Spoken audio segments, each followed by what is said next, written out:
Hi, welcome to Richard Kabili YouTube channel, and for today's tutorial, I will be teaching you on how to change Parker Lips Left sensitivity and head tracking on iPhone X. But first, kindly subscribe to this channel and don't forget to hit the subscribe button and the bell to notify you for the new updates. And let's start.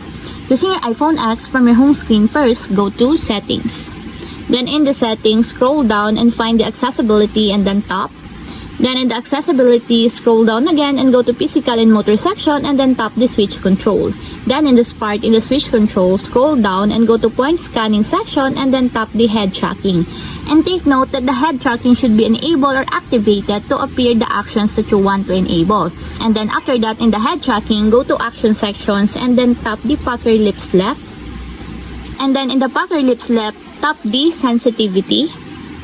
Then in this part, in the sensitivity, if you want to change it into slight, just tap it until there's a check mark on the side. And lastly, if you want to change your actions or sensitivity into exaggerated, just tap it also until there's a check mark on the side, just like this.